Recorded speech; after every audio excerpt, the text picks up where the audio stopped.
Muy buenos días a todas y todos. Es un gusto darles la bienvenida a este seminario sobre el futuro de las mujeres en STEM, retos y oportunidades en América Latina y el Caribe, que organizamos en conjunto en diálogo con el apoyo de Coursera. Creo yo que es un tema de indudable importancia en toda la región. Em, Crecientemente escuchamos las demandas en campo de STEM y la pregunta es, ¿dónde están las barreras para el acceso y la incorporación equitativa de mujeres en el campo tan dinámico como es el campo de STEM? Lo cual nos lleva a temas de educación, de empleo, etcétera, etcétera. Esto es sobre lo que queremos reflexionar el día de hoy. Y para disparar la discusión tenemos un insumo buenísimo que es el informe, el último informe anual de habilidades globales que elaboró Coursera, que mira este tema. Entonces, pero antes de entrar en la presentación y el debate posterior, un par de anuncios rápidos. Les pedimos que por favor, si quieren presentarse, saludarse, utilicen el chat. Pueden ahí hacerlo de manera informal, pero si tienen preguntas que quieren hacerle a los distintos panelistas o comentarios muy específicos, pero específicamente preguntas, utilicen el botón de preguntas y respuestas, Q&A. Entonces, allí ponen la pregunta y los panelistas harán lo posible de ir respondiéndolas en el curso del webinar.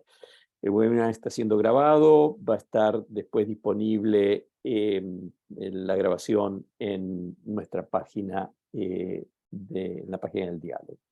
Entonces, sin más, ahora quiero invitar a Nicole Amaral. Nicole, si prendes la cámara, sí te podemos ver.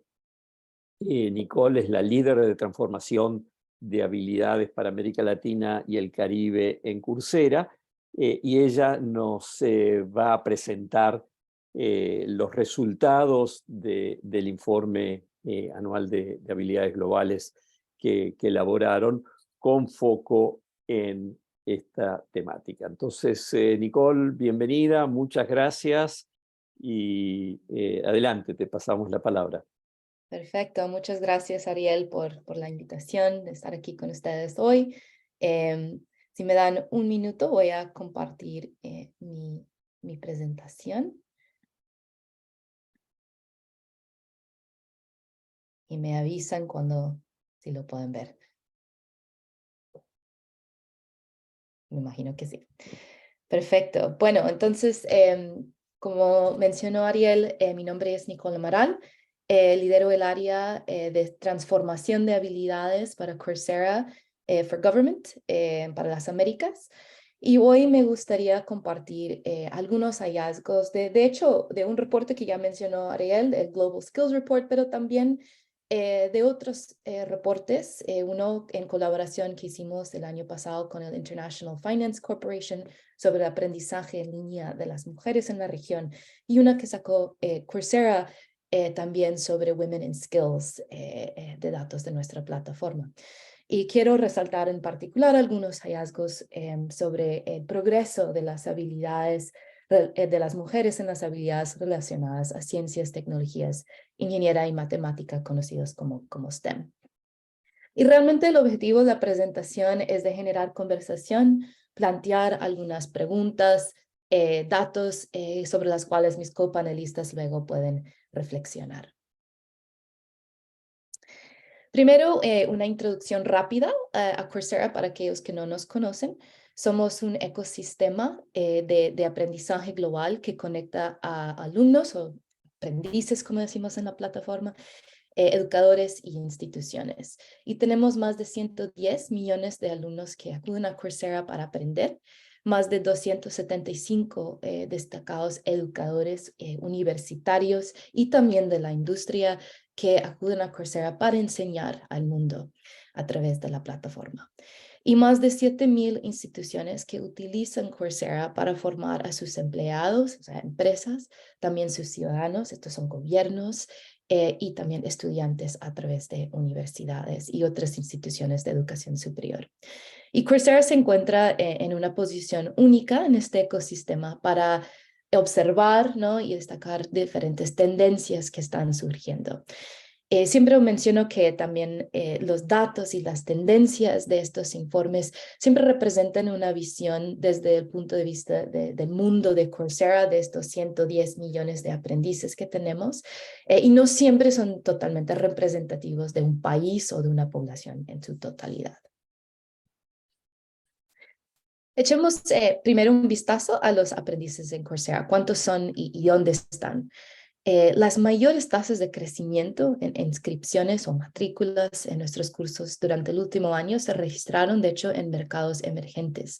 Y tuvimos un crecimiento de 19% en la América Latina y el Caribe. Y del total de alumnos en América Latina y el Caribe registrados en Coursera, tenemos 29% en México. Y de hecho es el tercer mercado más grande para Coursera a nivel global, con más de 5 millones de aprendices registrados. Y dado la alta participación de aprendices mexicanos, voy a resaltar algunos de los resultados de México en particular en esta presentación. Un poco más sobre nuestros aprendices. También la edad media en LATAM es de 32 años, igual más o menos a nivel global. Y también vemos que en todo el mundo un 50% de las personas aprenden en Coursera a través de sus móviles también. Pero también hay más mujeres aprendiendo en Coursera en la región. Tenemos 49% de los aprendices en América Latina son mujeres y en países como México hay ligeramente más mujeres que hombres matriculadas en cursos en Coursera. Lo que también vimos es que en América Latina el aprendizaje en línea está llegando a una población un poquito distinta al resto del mundo. América Latina es la región con el mayor porcentaje de aprendices en Coursera sin un título universitario. Y esto sugiere que personas con diversos orígenes y niveles educativos están utilizando las oportunidades de aprendizaje en línea. En este contexto, una tendencia que nos llamó mucho la atención en la plataforma es que hay cada vez más mujeres aprendiendo en línea a nivel global. Y la pandemia de COVID-19 aumentó la matrícula de mujeres en Coursera y aceleró una tendencia ya fuerte hacia el aprendizaje en línea. Y en México, la pandemia empujó la participación de las mujeres en cursos en línea a lo que llamamos paridad. El 45%, aumentó del 45% en el 2017, de hecho, hasta, sí, 2017, aquí pone 2019, fue 45% en 2017, a más de 50% de los estudiantes en Coursera a finales de 2022. Y estas tendencias nos llevó a principios del año pasado a publicar un informe con el International Finance Corporation del Banco Mundial y la Comisión Europea sobre las mujeres y el aprendizaje en línea en economías emergentes, para comprender un poco mejor cómo la pandemia ha afectado la brecha de género en la educación y la mano de obra. Y este estudio incluyó a México, entre otros países como Egipto, Nigeria y India. Y el reporte lo que concluyó es que ayudar a mujeres a aprender en línea puede impulsar oportunidades económicas. Según la encuesta que llevó a cabo IFC con el equipo de Data Science de Coursera, primero descubrimos que 66% de los alumnos mexicanos tenían unos ingresos familiares mensuales inferiores al percentil 50, es decir, menos de 15,000 pesos mexicanos. Lo que sugiere que en México, ¿no?, los alumnos está llegando a los alumnos de orígenes muy diversos y están utilizando el aprendizaje en línea en Coursera. Segundo, desde el inicio de la pandemia, también encontramos que alrededor de 44% de todos los aprendices encuestados y 40% de las aprendices mujeres en México encontraron un nuevo empleo, crearon una empresa o mejoraron su rendimiento laboral o empresarial tras realizar cursos en línea. Y esto fue el número más alto entre todos esos 4 países que estudiamos el año pasado. El aprendizaje en línea también podría generar beneficios económicos a nivel de país. En México, en el IFC encontró que se crea un empleo por cada 20 personas capacitadas en Coursera. La mejora de las competencias, ¿no?, y las cualificaciones puede generar nuevos puestos de trabajo directamente a través de la creación de nuevas empresas. Y también se crean puestos de trabajo indirectos a través del aumento del consumo y la actividad económica impulsada por el aumento de los ingresos de estas personas que han tomado cursos. Pero, ¿qué podemos decir entonces sobre qué están aprendiendo y qué implicaciones puede tener sobre sus posibilidades laborales?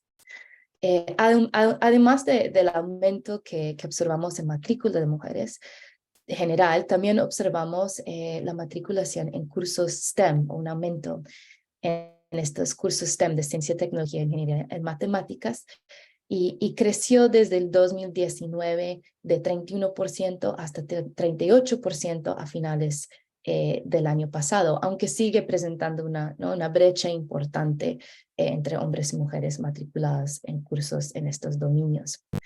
Y nosotros creemos que alentar a las mujeres a carreras STEM puede mejorar también su perspectiva económica. Por un lado, el crecimiento proyectado en empleos y salarios STEM es más alto, y por otro lado, las brechas salariales de género son menores que en otros sectores.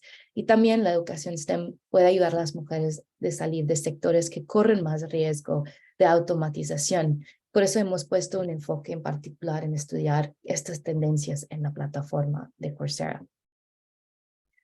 Entonces, a pesar de ese aumento en la matrícula en cursos STEM, cursos y habilidades STEM, desafortunadamente también vemos que las mujeres siguen concentrándose en determinadas habilidades. Y lo que observamos es una autoselección o autosegregación de género que también está reflejado en la educación y formación presencial también. Las competencias desproporcionadamente populares entre las mujeres tienden a ser las humanas, como la resiliencia, la narración y cultura de la cultura, el desarrollo de las personas, la inteligencia emocional. Vemos que las mujeres están desproporcionadamente aprendiendo esas habilidades en comparación con los hombres. También hay algunas competencias STEM, como el diseño gráfico, el diseño de productos, la experiencia de usuario, la epidemiología y bioinformática, que también son más comunes entre las mujeres que entre los hombres. Vemos que los hombres están más enfocados en áreas o habilidades como los sistemas operativos, la arquitectura de redes, que las mujeres.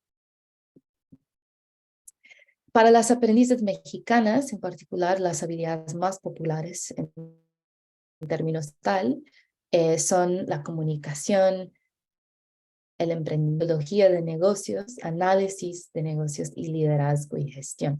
Y esto no necesariamente es altivo, pero sí se ve que hay menos énfasis en algunas habilidades emergentes tecnológicas y de ciencias de datos, que son las que tienden a tener un alto potencial de retorno laboral también. Un área de quizás de preocupación es que también encontramos una brecha en el nivel de proficiencia que están alcanzando las mujeres en algunas de las ciencias claves en estas áreas.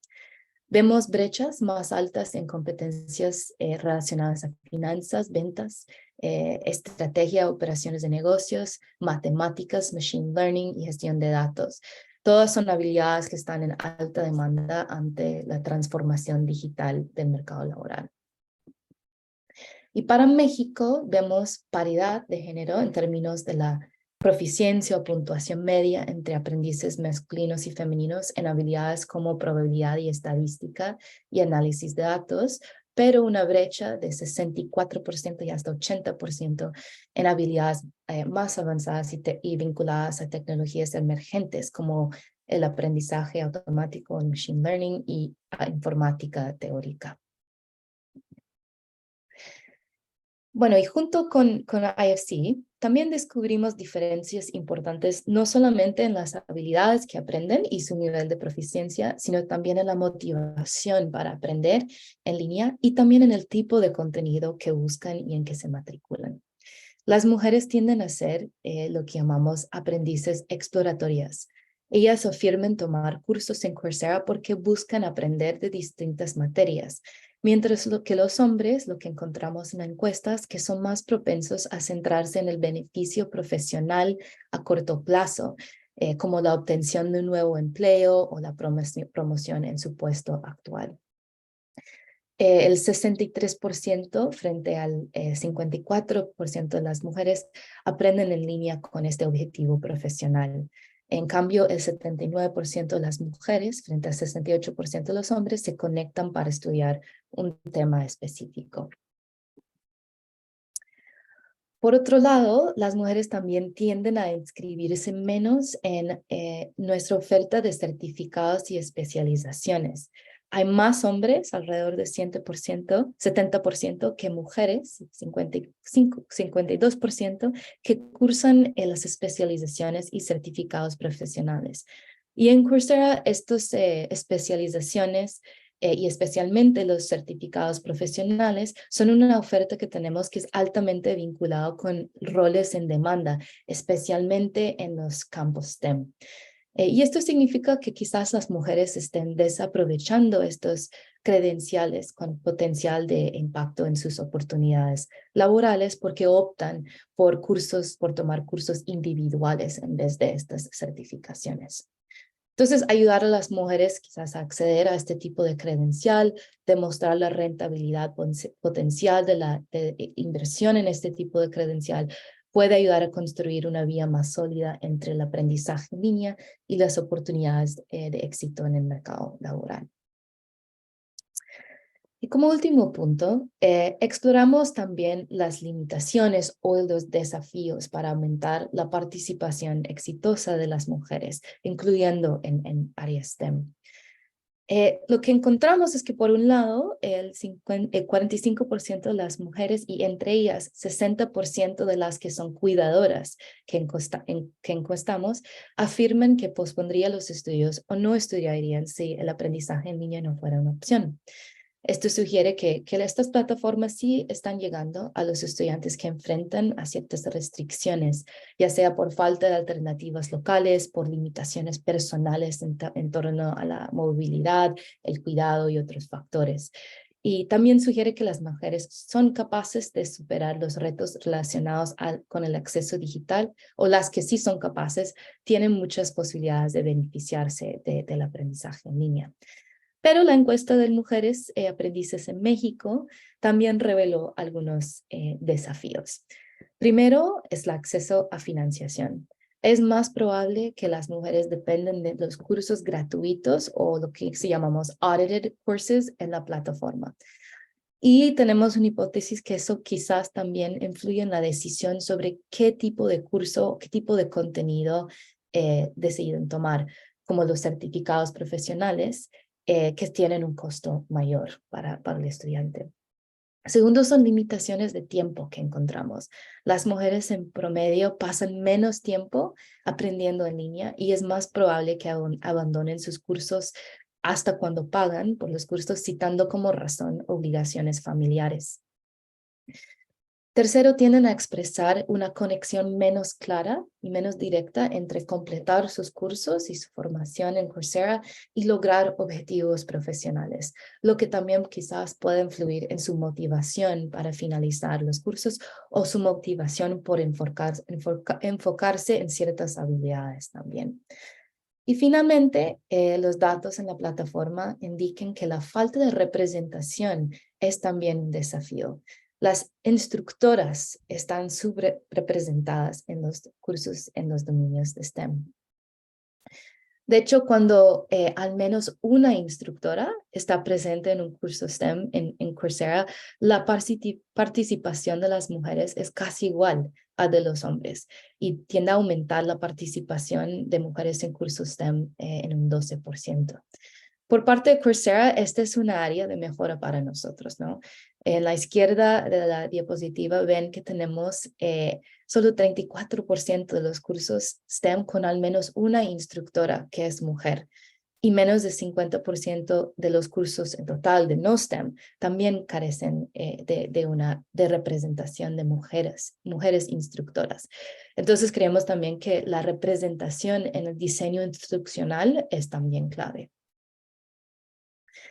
Y si pensamos en el factor de financiamiento, muchas de las mujeres que llegan a Coursera llegan a través de programas patrocinadas por diferentes instituciones, empresas que pagan por la formación por sus empleados, instituciones de educación superior que deciden ofrecer certificados, otros tipos de cursos de Coursera para sus estudiantes que están cursando programas de estudio en su institución, o gobiernos que utilizan Coursera para varios objetivos de formación laboral. Y hoy, 51% de las mujeres alumnas que acceden a programas de aprendizaje financiados o patrocinados en Coursera lo hacen a través de programas de gobierno, mientras que la formación corporativa vemos que es menor, ¿no? Es solo 36% son mujeres.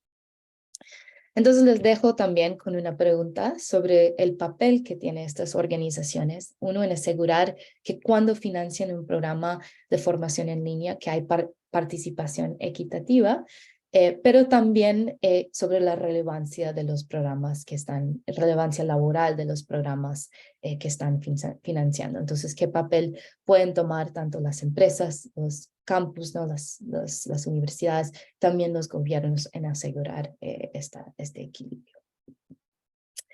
Entonces, para concluir, los dejo con unos mensajes o quizás como preguntas finales para la audiencia, también para los panelistas.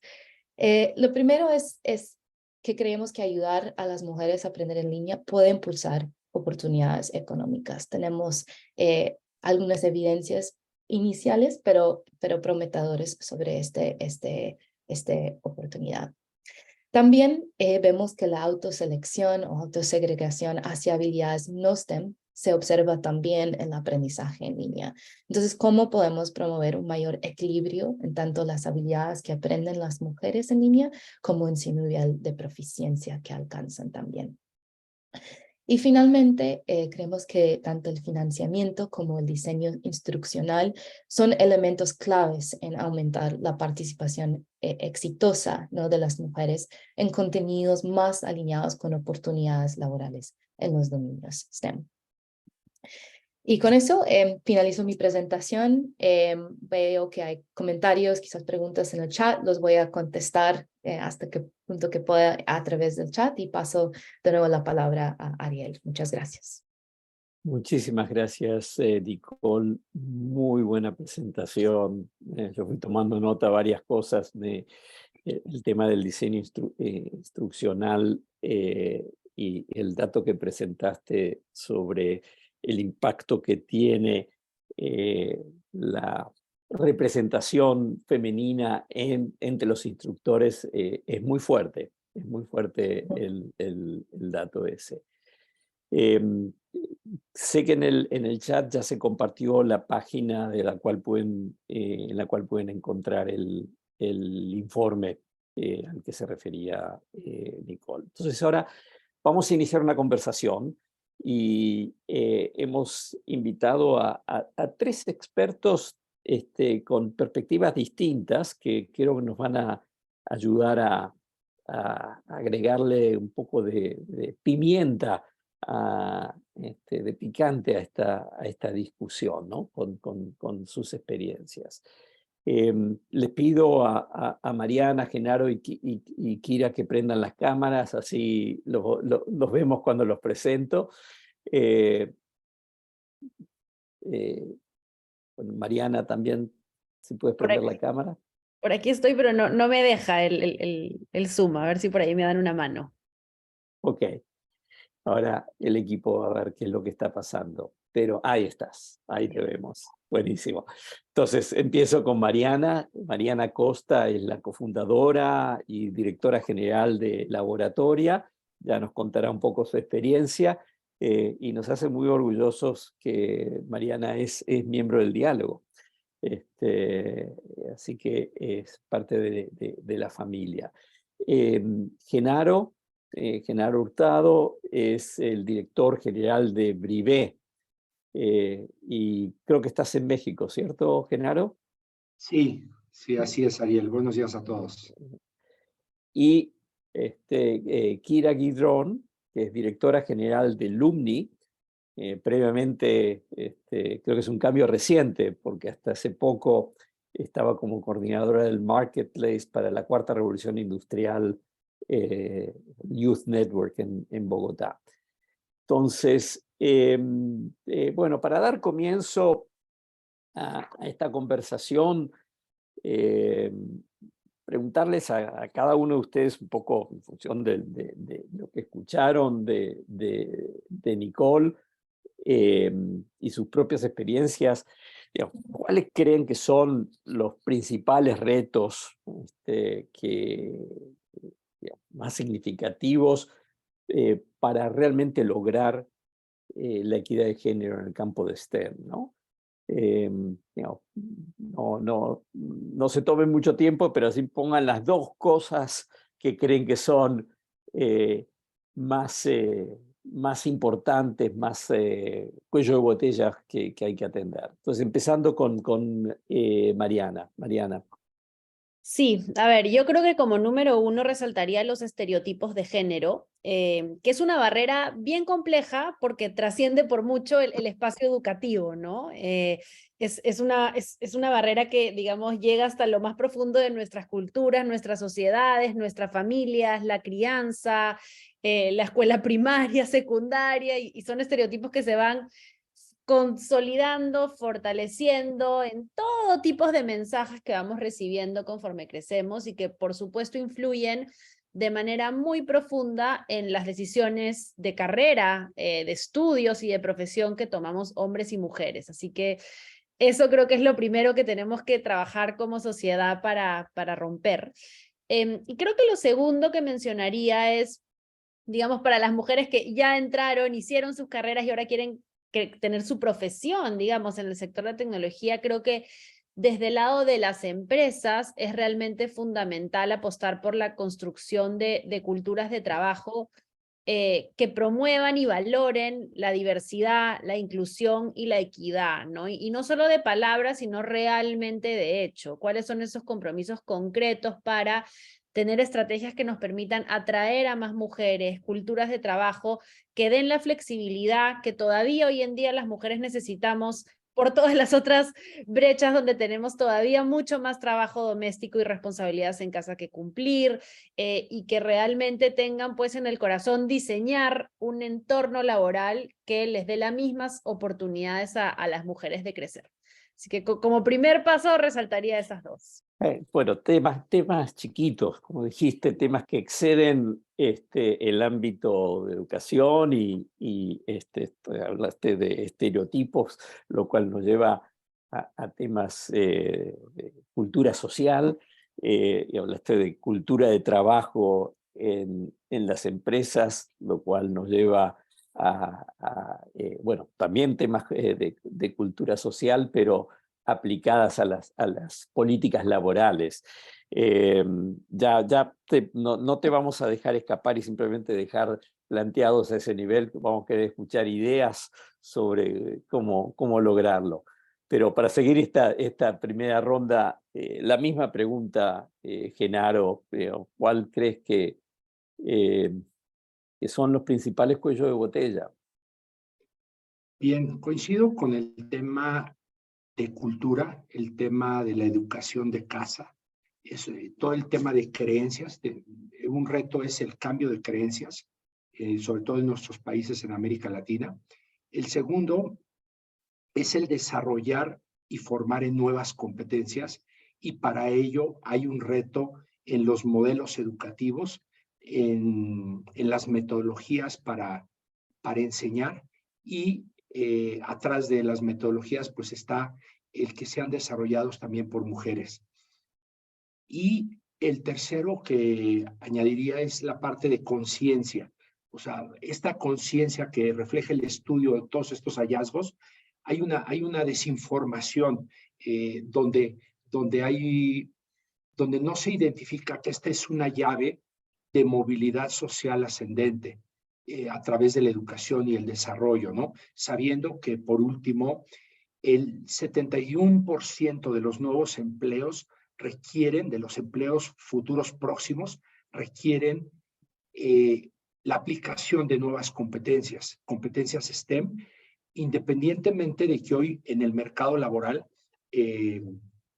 hay un déficit de talento especializado, y ese talento especializado requiere competencias STEM para esos cargos. Esos serían mis primeros puntos, Ariel. Bien, y es decir, que ¿crees que hay una barrera de información y de conocimiento de realmente las demandas efectivas que existen en el mercado de trabajo en este campo? Sí, lo basaría en lo siguiente. A lo mejor va a crear controversia mi comentario. Hoy en día, cuando tú observas a un niño, el niño no sabe, si tú le abrieras el cofre de tu auto a un niño, no sabe qué hay adentro. Si tú le enseñaras cosas sencillas como cambiar un foco, el niño, bueno, o alguna otra cosa similar, no saben resolver problemas porque están todo el tiempo en los electrónicos. Entonces, la educación de casa, la mayor conciencia en los padres de familia, o sea, hay que trabajar, yo veo como una arista, no solamente en los modelos educativos, sino un actor muy importante, que es la educación que reciban y la conciencia que tengan los padres de familia. Entonces sería ese el punto, que a la medida que ellos o estemos más conscientes de ellos, la manera en que guiamos a nuestros hijos, la manera en que guiamos el trato entre el hermano y la hermana, hablando de temas de equidad de género, etcétera, son cosas que se enseñan de los padres desde la casa. Bien. Y Kira, misma pregunta. ¿Dónde pondrías tu apuesta, digamos, de dónde están los cuellos de botellas que hay que resolver? Claro que sí, no. Primero que todo, buenos días a todos. Un gusto pues compartir panel con Genaro y con Mariana. Yo sí quería aprovechar, como decías, que acabo de empezar como CEO de Lumni, y sobre todo porque me pareció interesante que Nicole mencionó en el estudio un par de veces como la falta de financiación como un reto que tienen las mujeres. Yo creo que en general los latinoamericanos, pero parece ser como resaltado entre las mujeres para acceder a la educación, porque justamente lo que hace Lumni, y ahí lo digo un poco orgullosamente, justo porque estoy llegando, nosotros lo que hacemos es financiación a la educación postmedia a través de lo que se llaman acuerdos de ingreso compartido, donde nosotros invertimos, digamos, en que las personas, los latinoamericanos, sobre todo los que tienen acceso a menos oportunidades, puedan estudiar, y una vez se gradúen, se capaciten y consigan empleo, repagan esa inversión con un porcentaje de su salario. Y nosotros en la historia de Lumni, que hemos tenido ya casi 17.000 estudiantes financiados en Latinoamérica, el 48,5% han sido mujeres. Entonces nos ha ido pues bastante bien, por lo menos por ese aspecto. Ya mencionaré un poquito más, porque cuando lo empiezas a desagregar a carreras STEM, la historia no es tan bonita. Pero bueno, sí quería como aprovechar a mencionar eso y decir que pues también anteriormente estaba con Fundación Corona liderando una iniciativa para conectar a más jóvenes al sector digital, particularmente jóvenes de nuevo de mayores barreras de acceso al estudio y al empleo. Entonces, pues mi perspectiva viene mucho de trabajar quizá con población más vulnerable, entonces quizá lo que vaya como mencionando también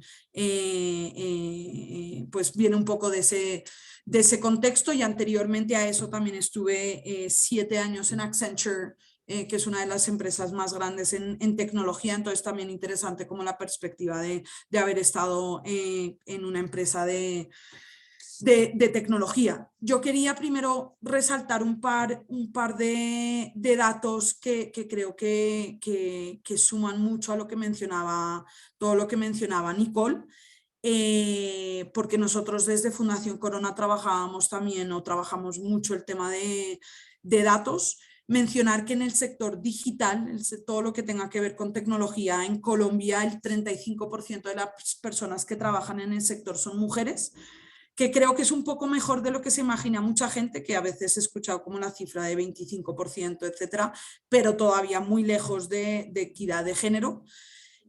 Cuando miramos el talento que se está entrando en educación superior, en general el 9% de los inscritos en educación superior deciden meterse a carreras STEM o carreras de tecnología, pero cuando lo desagregas por género, el 13,6% de los hombres deciden estudiar carreras STEM, mientras que para las mujeres solo es el 5,1%. Entonces, pues ahí ya empezamos a ver como esas diferencias. Y particularmente estuve revisando rápidamente datos esta mañana de LUMNI, y cuando empezamos a desagregar por nuestras distintas líneas de los estudiantes que financiamos en bootcamps, particularmente como laboratoria, pero laboratoria es genial porque pues solo tiene el enfoque en mujeres. Nosotros trabajamos con bootcamps, digamos, que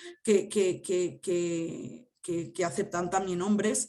Y vemos que solo el 17% de los estudiantes que financiamos son mujeres, mientras que, por ejemplo, con los estudiantes que financiamos en universidades, el 55% son mujeres. Entonces, de nuevo, ahí empezamos a ver esas diferencias que mencionaba Nicole, aunque parece ser, por lo que ve Coursera, que la tendencia está mejorando a que más mujeres se están inscribiendo en temas STEM.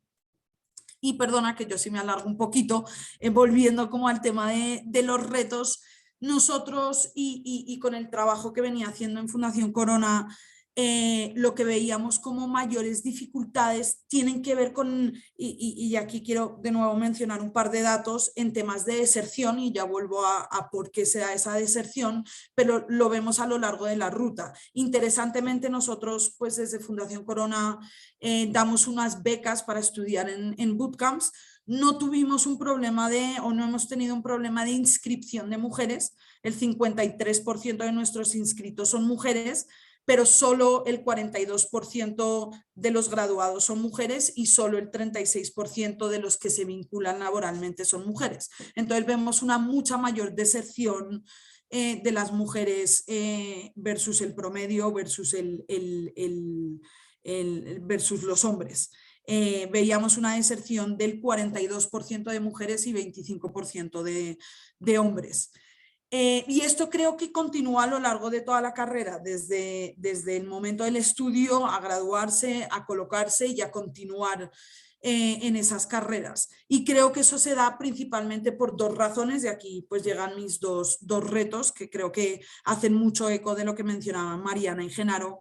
Primero es un tema de falta de confianza o autoconfianza y autoestima en las mujeres. Lo veíamos mucho más prominente en las mujeres. En general se ve mucho en población vulnerable que a lo mejor no ha tenido esas redes de apoyo en la casa, en la familia, con los amigos, en el colegio, que personas de quizá mayor privilegio, pero lo vemos mucho más agudo en las mujeres.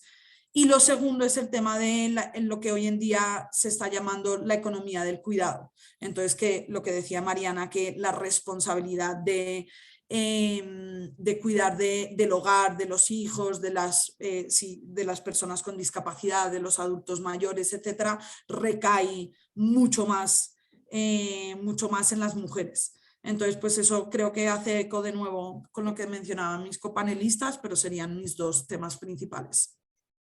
Muchas gracias. Les recuerdo a los panelistas que creo que hay 8 preguntas ahí en el Q&A, que las vayan mirando, pero Nicole, algo de lo que escuchaste en esta primera ronda que te haya sorprendido o impactado especialmente, digamos, algo distinto a lo que tenías de tus datos?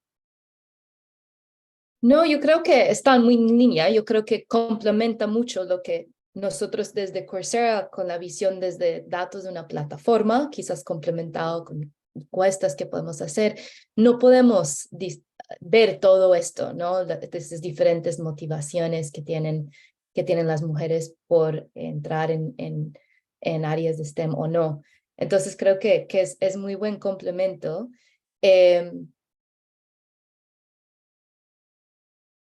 Creo que lo que sí me parece interesante es esta área de desinformación, ¿no? O cuál podría ser la mejor manera de informar a las mujeres para que vean esa conexión entre lo que están aprendiendo, ¿no? Y sus oportunidades laborales. Eso es algo que sale, ¿no? En nuestros datos también, en nuestra información. Y ahí también me gustaría escuchar de los panelistas si tienen perspectivas sobre cómo mejorar esa información y para que ellas también identifican esa línea entre lo que se estudia y las oportunidades que pueden tener.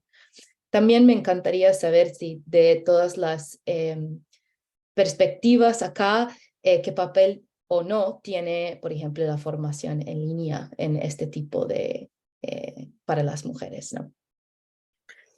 Muy bien. Bueno, entonces, a ver, ya retomando en parte la última pregunta y ya empezando a hablar sobre formación, quiero preguntarle a Mariana, bueno, en tu experiencia, que es profunda en este tema, ¿qué características deben tener los programas de formación en STEM para, con esta perspectiva de género, ¿no? Es decir, en función de superar las brechas de permanencia, acceso, etcétera? Varios de los temas que fueron planteados. ¿Qué deben, en línea y no en línea, digamos, para reconocer el punto de Nicole, pero no limitarnos? Sí, siento que esta es una buena pregunta muy interesante para nosotros en Laboratoria, porque nosotros, al ser un bootcamp específicamente para mujeres, todo lo hemos diseñado de manera natural, pensando en quiénes son nuestras usuarias y su realidad, ¿no? Y yo creo que hoy sí es un bootcamp que en muchos aspectos yo creería que es distinto que un bootcamp que no tiene ese foco necesariamente.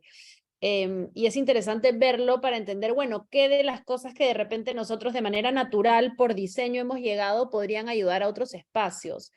Uno de los elementos que más valoran nuestras estudiantes es el hecho que el bootcamp es un espacio realmente donde hay profunda confianza e intimidad, ¿no? En la relación entre nuestras estudiantes y nuestro equipo. Es un espacio como de muchísimo apoyo, ¿no? De cooperación versus competencia, donde o sea, cada estudiante trae, como dicen en inglés, ¿no? Your whole self. O sea, tú no traes un pedacito tuyo al ratito que vengo acá. Yo traigo quien yo soy completa, ¿no? Con mi historia, con mis sueños, con mi vida, con mis hijos, con mis retos, con mis oportunidades. Y nuestro programa da espacio para todo eso, ¿no? Tiene un foco grandísimo en desarrollo personal. De hecho, nosotros siempre decimos que al final la programación es casi una excusa. Es una excusa súper importante porque es la que te ayuda a conseguir ese primer trabajo, pero realmente somos un programa de autoconocimiento, de construcción de autoconfianza, de construcción de un network y una comunidad, ¿no? Donde aprendes en compañía de otras mujeres, atreviéndote a equivocarte, porque así es como se aprende, desafiando muchos paradigmas de la educación tradicional que nos limitan, ¿no? Y sin querer queriendo nos dan una mentalidad muy, muy fija, que es difícil romper si no tienes ese entorno que te impulsa a creer en ti. Entonces, siento que ese lente en todo lo que hacemos, sin duda alguna, es fundamental para que nuestros estudiantes tengan un lugar donde pueden realmente dar lo mejor de sí y superarse y llegar hasta donde tal vez unos meses atrás no se hubiesen imaginado, ¿no? Ahora, yendo un poco al punto de Nicole, en línea nosotros éramos un programa presencial prepandemia y sentíamos que a veces jugábamos con la idea, ¿no? Oye, ¿qué tal si fuésemos remoto? Nos permitiría escalar más, y en ese momento decíamos, no, imposible. O sea, esta magia que se da en la que tienes a 60 mujeres juntas 8 horas al día, de lunes a viernes, a lo largo de 6, 7 meses, no la vamos a poder replicar nunca en virtual. Y con la pandemia tuvimos que pasar al mundo remoto porque no hubo otra, y realmente hemos descubierto la manera de que eso se viva y se potencie, de hecho, ¿no? Y hoy creo que tenemos las ventajas de ser un programa remoto, poder llegar a mucho más mujeres en cada rincón de la región, pero habiendo mantenido este componente de cercanía y conexión íntima en la manera en la que está diseñado el programa. Sí tiene muchas horas en vivo, ¿no? Entonces es remoto desde tu casa, pero en vivo, y eso sí pienso que es importante. O sea, veo un poco más retador generar eso si no tienes horas en vivo, si son muy Es poquitas. decir, es sincrónico. Sí, digamos, sincrónico, ¿no? No todo es sincrónico, pero todavía una mayoría. Vamos a empezar a experimentar hasta dónde podemos ir optimizando, digamos, para tener menos horas sincrónicas, pero creo que un porcentaje de horas sincrónicas para un programa que pretende que te insertes en el mercado por primera vez como desarrolladora, sí todavía es importante, porque tienes que desarrollar muchos skills que trascienden lo técnico por mucho. Muy bien. No, y bien interesante. ¿Qué proporción ahora tienen de programas en línea versus programas bootcamps presenciales? Todo nuestro bootcamp es un bootcamp en línea, es un bootcamp, digamos, Quedaron sincrónico, pero remoto. No tenemos ya nada presencial. fuerte, ¿no? Y eso es a partir de la pandemia. Es a partir de la pandemia, pero nos ha permitido un crecimiento que de otra manera hubiese sido imposible. Hoy literal tenemos estudiantes desde el sur de Chile hasta el norte de México, ¿no? En todas partes y estudiando además juntas, con la excepción de Brasil, que sí corre aparte por el idioma. En Latinoamérica, en cada cohort se encuentran mujeres ya de todos los países, y eso hace la experiencia riquísima también, porque ya no solo es una experiencia de aprendizaje técnico, es una experiencia multicultural, ¿no? Que te prepara muchísimo también para un entorno cada vez más globalizado. Creo, Nicole, que ahí tienes un estudio de caso para tu pregunta. Sí, sí, está muy, muy interesante y de acuerdo con este componente importante en vivo, ¿no? También lo vemos mucho que combinan, por ejemplo, programas con Coursera, pero agregan un componente en vivo, híbrido, ¿no? En la sala de aula, justo por las mismas razones, ¿no? Porque va más allá del aprendizaje de las habilidades específicas, técnicas, y es una experiencia que requiere ese elemento en vivo de colaboración, de cooperación, ¿no? con otras personas. Muy bien. Y ahora quiero irme, empezamos hablando sobre los programas de formación, ahora quiero irme al otro lado de la ecuación, por el lado del el empleo y el lugar de trabajo, y aprovechar, Genaro, tu trayectoria en recursos humanos, y preguntarte, digamos, salió, lo comentaste tú, lo comentó, bueno, creo que todos lo han comentado, el tema de la cultura de trabajo, y cuán abierta es, y qué incentivos generan para la incorporación de, digamos, de equidad de género. Pero basada en tu experiencia, ¿cuáles son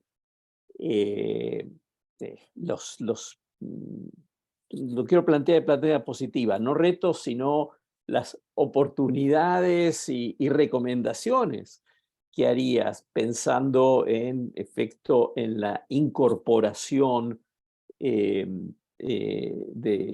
mujeres en empleos que requieren, digamos, estas habilidades STEM?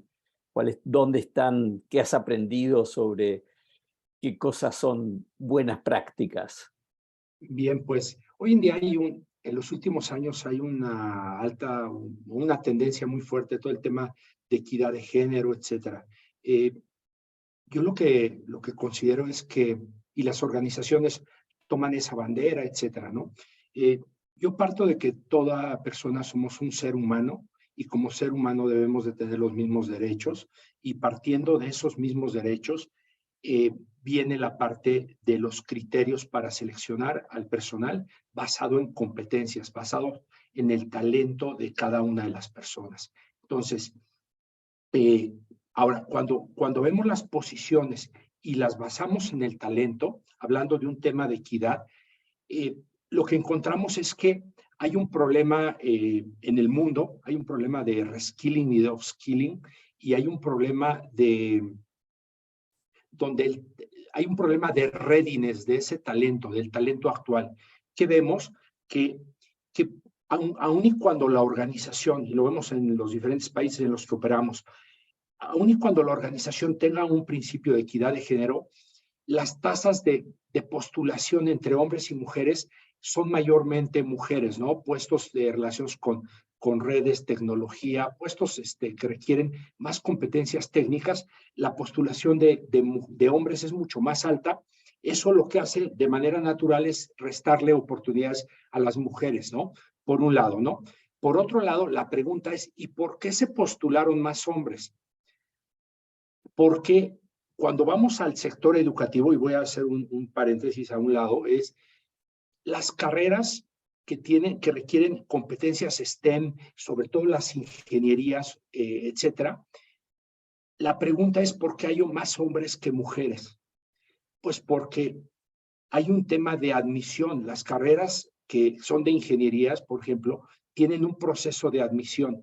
Ese proceso de admisión, si no estás preparado para ello, no eres aceptado. Y para estar preparado para un examen de admisión, etcétera, etcétera, requiere que tengas una formación sólida para resolver problemas, para tener esa base de competencias STEM desde tu formación temprana, donde sepas saber resolver problemas, saber entender las cosas, comprender una situación, y todo eso se aprende en la educación básica y la educación temprana. Entonces, y esa educación temprana, cuando le damos doble clic, empieza en casa. Entonces, yo veo que, hablando del mercado laboral, hay una gran escasez de talento especializado. Las organizaciones nos estamos, digamos, compitiendo por nuestras propuestas de valor, por ese talento especializado, y no tenemos una preferencia en general de equidad de género. Lo que hacemos en Brivé es diagnosticar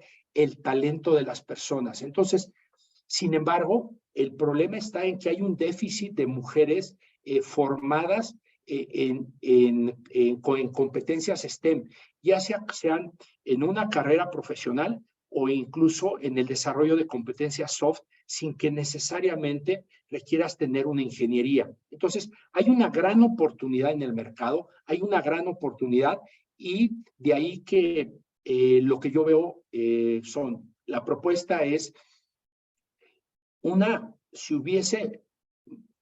a hablar de variables endógenas y exógenas.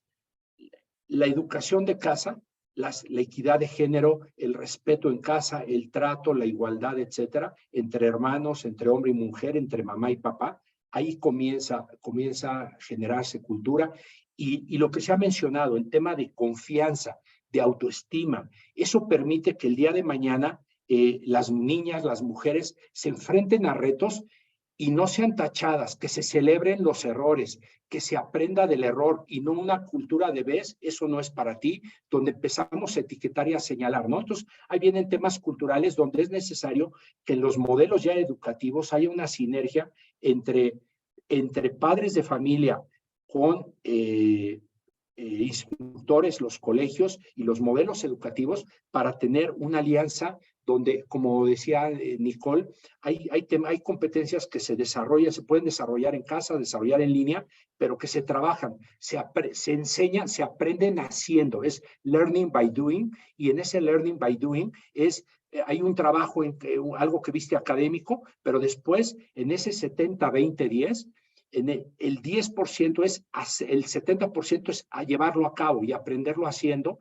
donde en casa tienes tareas, tienes retos, donde aquí en México, por ejemplo, hay un colegio, Lix.co, donde hay tareas, retos, donde hacer temas de robótica, trabajos en casa, tareas, etcétera. Entonces, ¿cómo se va creando una cultura de confianza en los niños y niñas, o bueno, en los niños en general, y que eso hace que se les va preparando, se les va formando para que cuando vengan esas admisiones, etcétera, tengan una equidad de competencia porque tienen esa base de confianza, de autoestima y de desarrollo de competencias STEM que les permite poder tener esas admisiones en universidades, etcétera. Entonces, eso por un lado. En la parte familiar, educativa, formación. En la parte de las organizaciones, hoy en día hay un gran reto. Todas las posiciones, cuando vemos los empleos del futuro, los empleos transaccionales tienden a ser sustituidos.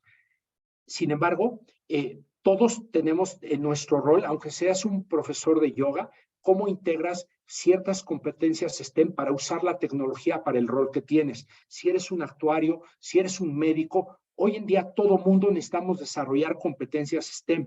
Y de ahí que hay también una gran oportunidad en el desarrollo de competencias, quitando la formación académica de una ingeniería, en ayudarle a las mujeres a atreverse. Nosotros tenemos, por ejemplo, en Brivé, que somos una organización de alrededor de 200 colaboradores en Latinoamérica. Por ejemplo, identificamos las competencias clave en las personas y a partir de eso, por ejemplo, tenemos varios casos de diseñadores gráficos que lo que hacemos es darles una ruta de movilidad para desarrollar aprendizaje o conocimientos y competencias para ser un diseñador UX UI, por ejemplo, ¿no? Entonces, ¿cómo ahí viene una movilidad donde alguien que tenía un sueldo determinado al menos tiene un 30-40% de incremento de compensación? Entonces, ¿cómo en las organizaciones nos quitamos esas creencias de que son para hombres o lo que sea? Tenemos un tema de equidad de género y damos la oportunidad de desarrollarse, la oportunidad de aprender, la oportunidad de equivocarse y tenemos programas de formación también con nuestros clientes para que desarrollen esas competencias y eso le da movilidad, es un ganar-ganar para todos, ¿no? Entonces, en conclusión, veo una gran oportunidad independientemente de las carreras de ingeniería en el desarrollo de competencias sin importar el rol o la formación que tengas y ahí hay una gran oportunidad para todos y es un ganar-ganar, ¿no? Ahora, por último, si hablamos de variables exógenas, si los modelos educativos y las instituciones públicas de nuestros países incorporaran y fueran conscientes de verdad en tener programas, incorporar programas incluyendo todo el desarrollo de competencias desde una etapa temprana, entonces sería una alianza a nivel programas, a nivel país, instituciones públicas, aunado a las instituciones, los colegios públicos y privados, y en una gran alianza con la familia. A mí me parece que la familia es el 50% de todo este tema, porque ahí se forman esas creencias, la confianza, cultura, etcétera, ¿no? Entonces, pues ese es mi comentario hasta ahora, Ariel. Gracias. Muchas gracias. Ahora voy a Kira, que vi que también estaba asintiendo varias veces en los comentarios de los otros panelistas. Parece que estamos alineados. Y Kira, me interesa en particular tu experiencia. Has mencionado el trabajo con Fundación Corona, ahora con Lumi, etcétera. Has visto este tema desde varios espacios, ¿no? Y entonces quisiera preguntarte un poco sobre esa experiencia y con foco en los jóvenes, ¿qué roles tienen distintos actores? Porque creo que han surgido aquí una lista amplia de áreas necesarias de intervención, de acción. Entonces, poco que nos ayudes a pensar sobre el rol de organizaciones sin fines de lucro, empresas, redes de jóvenes. ¿Cómo ves ese ecosistema, digamos, que pueda de manera sistémica, valga la redundancia, realmente generar mejores condiciones para la equidad de género en este área tan crítica? Claro que sí. ¿Sí me escucháis? Uy, me salió aquí Sí, un sí, te mensaje. escuchamos bien, te Me escuchamos salió bien. un mensaje del micrófono, listo. Quiero retomar algo que decía ahí al final Genaro sobre cómo crear una alianza quizá a nivel país, y creo que ese va a mi primer punto, que es a tu pregunta, cada uno tenemos un rol que jugar, y creo que Nicole también lo mencionaba en su presentación, que es muy importante el rol de las empresas, de los gobiernos, de las instituciones de educación superior, de la sociedad civil. Y para eso se requiere mucha articulación, que es mucho de lo que intentaba o intenta hacer el Global Opportunity Youth Network, el cual está representado por Fundación Corona en Bogotá, en Ciudad de México está con Youth Build, en el caso, por ejemplo, de Sao Paulo está con United Way, entonces pues depende, pero se requiere mucha articulación. Para que a lo largo de la ruta las mujeres y los jóvenes, los estudiantes en general, se sientan acompañados y que a medida que les surjan distintas necesidades se puedan ir abordando esas necesidades. Entonces, por ejemplo, y esto seguramente al comentario, Mariana, que hacías al inicio, que decías, pues yo creo que como laboratorio estaba diseñado para mujeres, pues ya integramos todas estas cosas, seguramente mucho de lo que diré, pues ya lo hacéis justamente porque por vuestra naturaleza de acompañar y de servir a las mujeres específicamente. Pero, por ejemplo, si hay chicos o chicas que necesiten el computador para poder estudiar en línea, pues cómo conectamos lo que hacíamos, por ejemplo, con Fundación Corona, conectábamos con un Globant, con un Accenture, con distintas organizaciones que nos podían brindar esos computadores para que las chicas no desertasen y pudiesen continuar sus estudios.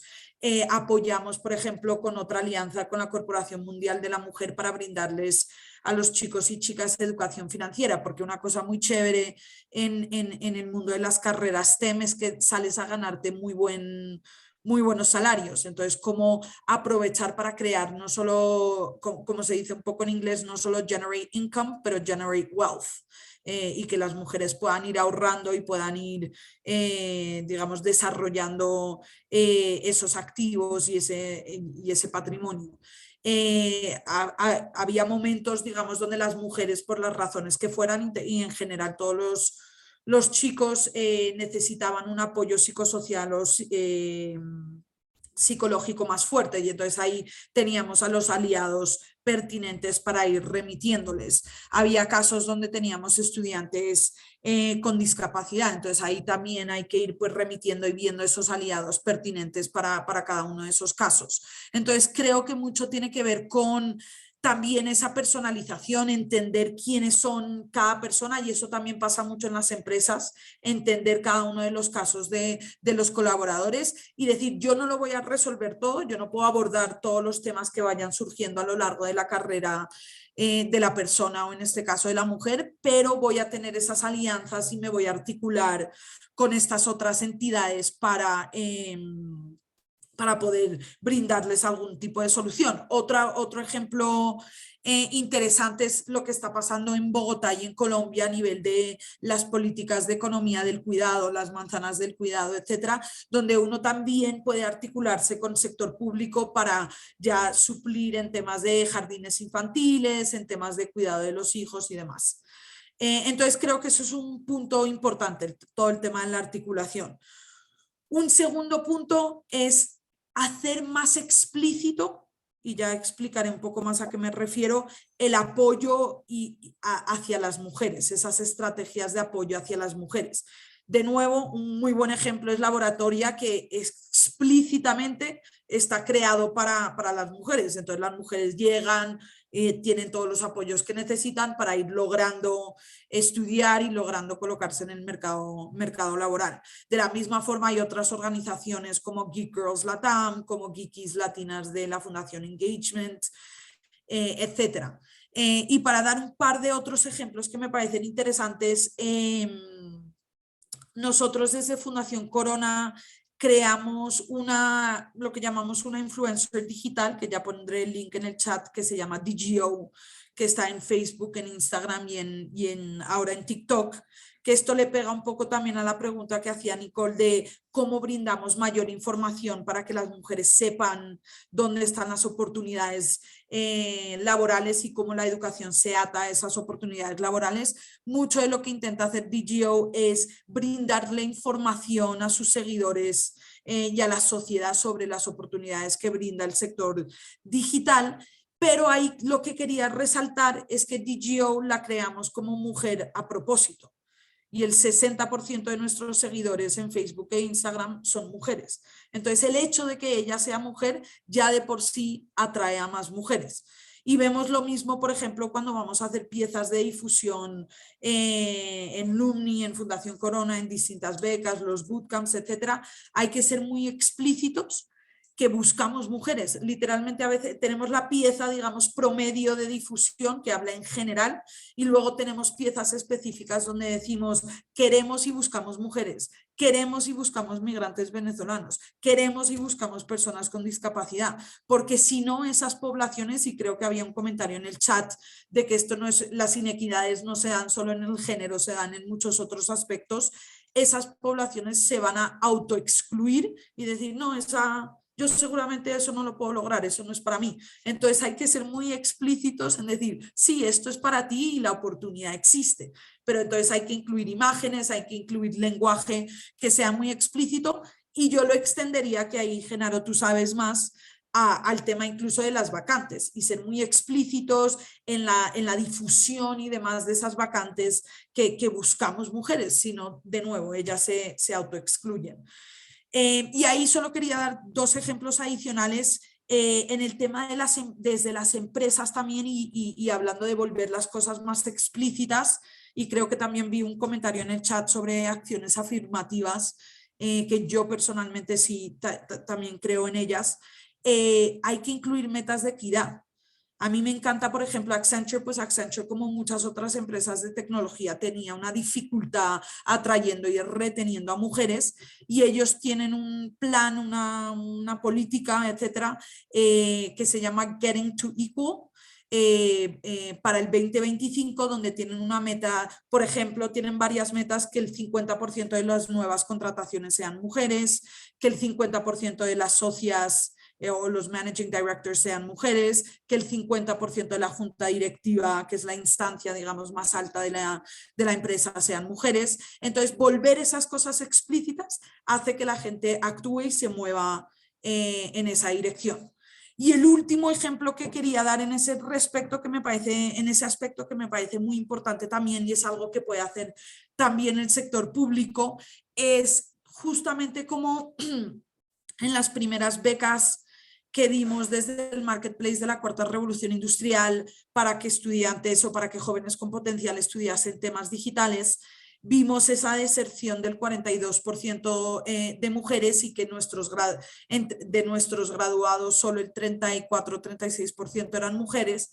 Lo que hicimos es y eso es algo, de nuevo, que puede hacer el sector público, que puede hacer el sector social, que quizá pueda hacer también el sector empresarial, es cómo utilizamos la financiación y el capital para lograr ver lo que queremos ver como incentivo económico. Entonces nosotros ese programa, que lo llamamos el Fondo Quiero Ser Digital, está estructurado como un esquema de pago por resultados, donde sí se le paga una parte a los bootcamps y a las instituciones de formación por hitos, por actividades, por la formación, para obviamente pagarle a los docentes y demás, pero hay un porcentaje que está reservado para lograr ciertos resultados que nosotros pagamos por resultados de graduación, resultados de colocación y resultados de retención laboral. Y lo que agregamos nuevo en la segunda versión del programa es que le agregamos un resultado, un pago atado específicamente a la graduación de mujeres.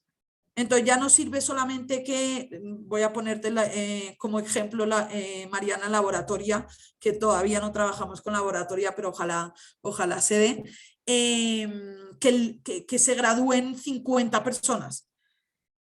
Además de eso, el 50% de los graduados, o sea, 25, tienen que ser mujeres, y pagamos por esos dos resultados. Un pequeño porcentaje, a lo mejor 5% de todo el contrato va atado a la graduación general y 5% va atado a la graduación de mujeres. Entonces, de nuevo, estos son todos ejemplos de cómo volvemos el tema del apoyo a las mujeres mucho más explícito. Y creo que termino ahí, tenía otros comentarios, pero sé que me alargo mucho, entonces, bueno, lo dejo. Fascinante, y ya veo que de este seminario va a surgir al menos un negocio más ahí, un contacto entre alguna asociación entre LUMI y Laboratoria. Mirando las preguntas en el Q&A, veo que hay varios que han planteado el tema de, digamos, las inversiones en la educación temprana. Y este es un tema que Genaro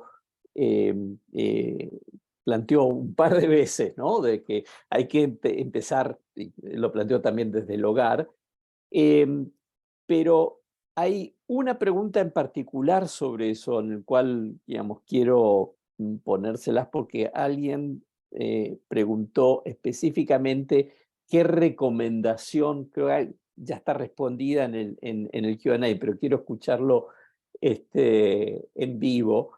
¿Qué recomendaciones tienen para los docentes de qué pueden hacer? Estamos acá pensando docentes de educación inicial, primaria, secundaria, etc. ¿Qué recomendación tienen para docentes sobre qué pueden hacer para promover, en efecto, el interés y las habilidades en el campo de STEM entre las niñas, las jóvenes, etc.? Y otra pregunta que también quiero trasladar que hizo un participante. Hay alguien que dice que trabajan en programas para jóvenes gamers, tratando de acercarlos a carreras STEM, pero que están teniendo dificultades de lograr participación de las chicas, se lo plantea. ¿Algún consejo para llegar a estas chicas? Pregunta pensando que son jóvenes preuniversitarias. Entonces, les planteo esas dos cosas que veo ahí en las preguntas que hicieron participantes, que me parecen concretas y que me gustaría que poder dejar algo ahí. Genaro. Gracias, Ariel. La parte de docencia, atrás de digamos, de los programas educativos, está una institución. Al final es una organización, es una empresa o una organización. Entonces, yo veo algunos pasos. La primera es, nosotros tenemos como unos 70 colegios hasta universidades que son clientes nuestros, y lo que hemos implementado como una buena práctica es el tema de cultura. O sea, si la institución estás enseñando un tema de desarrollo de competencias STEM y los instructores, pero la cultura del colegio no es así, no hay una equidad de género, etcétera, pues entonces no hay una congruencia, ¿no? Entonces, para que haya una congruencia, lo primero es que la institución educativa en sus valores debe de tener ese principio y a cabalidad ser congruentes de equidad de género. 2, a partir de ello, viene el tema del desarrollo de los programas y los modelos educativos, desarrollando competencias, aprendiendo haciendo. Para quien no sepa el tema del 70-20-10, cuando una persona, cuando hay un conocimiento, que nosotros leemos un libro, tomamos un curso, la capacidad de efectividad de haber aprendido eso es un 10%.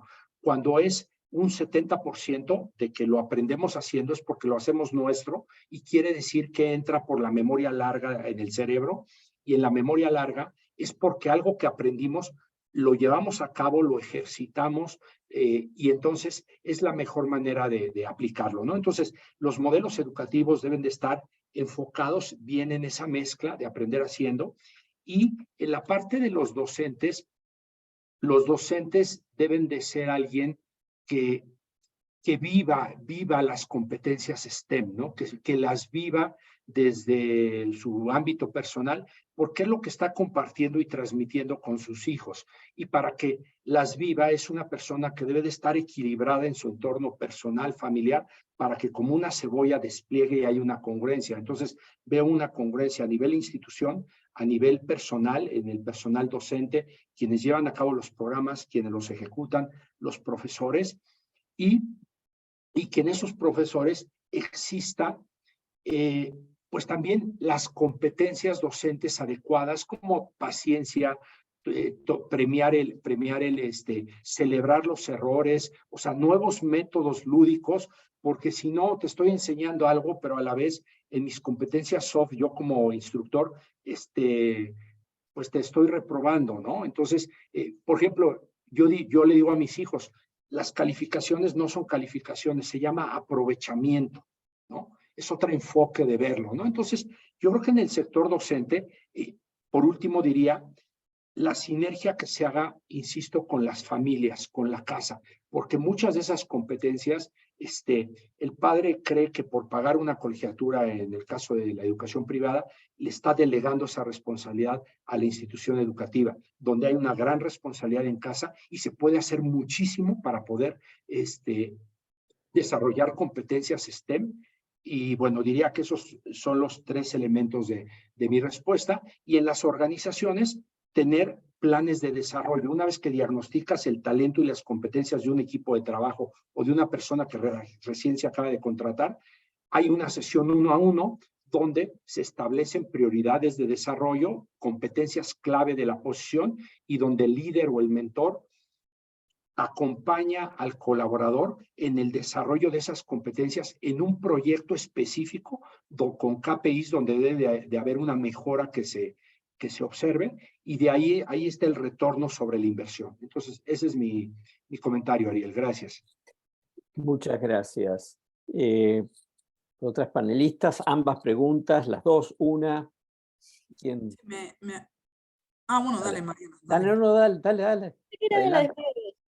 Bueno, me quería aventurar un poco más con la segunda, pero solo mencionar, súper de acuerdo con todo lo que dijo Genaro, y yo creo mucho que, y creo que todos los que estamos aquí, que empieza con el docente tener esta conciencia de enfoque de género, de habilidades socioemocionales, etcétera.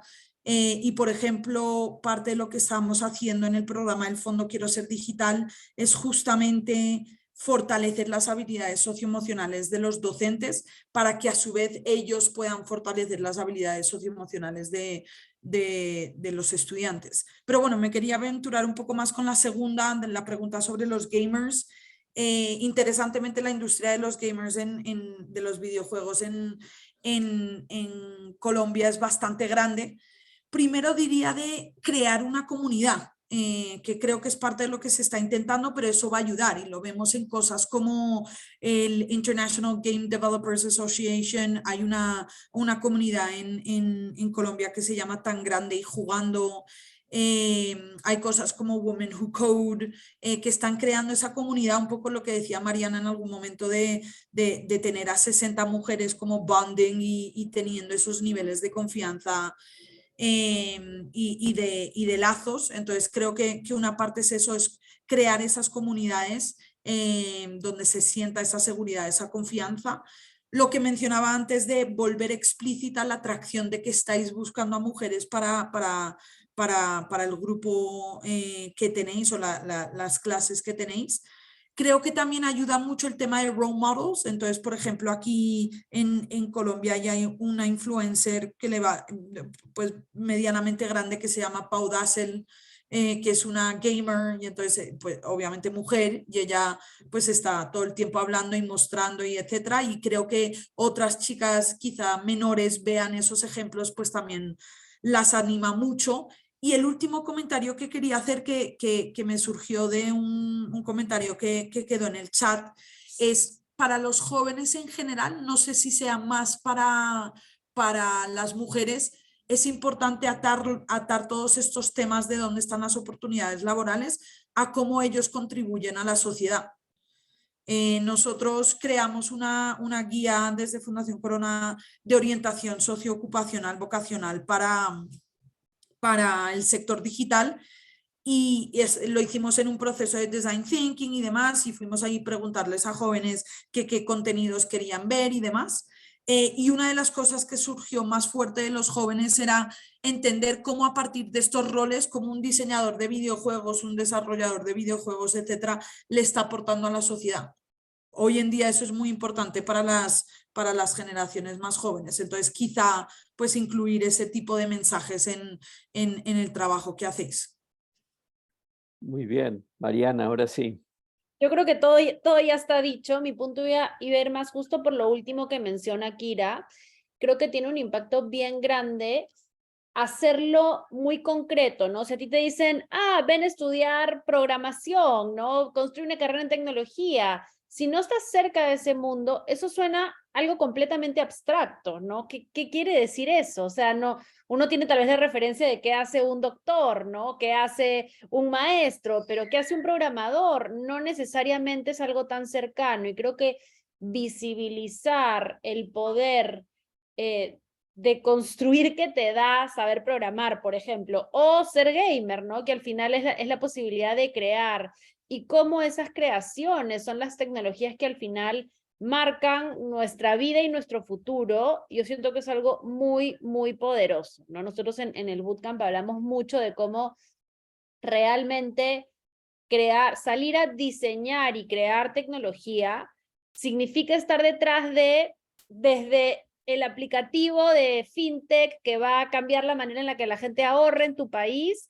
hasta, no sé, la nueva aplicación educativa que va a permitir llevar acceso de tales y tales conocimientos a zonas que nunca antes lo han tenido. Entonces, a más concretas podamos ser en esos ejemplos, siento que se vuelve más tangible, ¿no? Y creo que nuevamente este vínculo de tecnología con, como bien decía Kira, crear un mundo mejor y cómo puedes usar esos skills para influir en tu entorno, es algo que en nuestra experiencia a las mujeres las motiva muchísimo. Muy, muy bien. Estamos llegando al final. Creo que contestamos prácticamente todas las preguntas, ya sea escrito o implícitamente en la conversación. Quizás darle una oportunidad también a Nicole, una reflexión final. ¿Qué te estás... Nos trajiste el informe, ¿qué te estás llevando? Estoy llevando mucho. De todo esto, ¿no? Sí, quizás, y esto vinculado un poco con la última pregunta sobre los docentes. Otra temática que estoy escuchando durante esta conversación es quizás no solamente la representación de las mujeres, ¿no? Como un elemento clave en motivarlas, en aprender y en trabajar en áreas de STEM, pero también la manera en que aprenden, que quizás sea también distinto. Siempre se habla, ¿no?, de metodologías o pedagogías específicas para STEM, el problem-based learning, el inquiry-based learning. Pero también creo que quizás hay otras maneras de repensar la manera en que las mujeres también aprenden estas habilidades. Nosotros también encontramos, además de la representación de la mujer, ¿no?, en un curso, otros cambios, ¿no?, en el diseño instruccional, en la pedagogía, que también hacen un impacto importante, como las evaluaciones formativas antes de las evaluaciones sumativas difíciles, ¿no?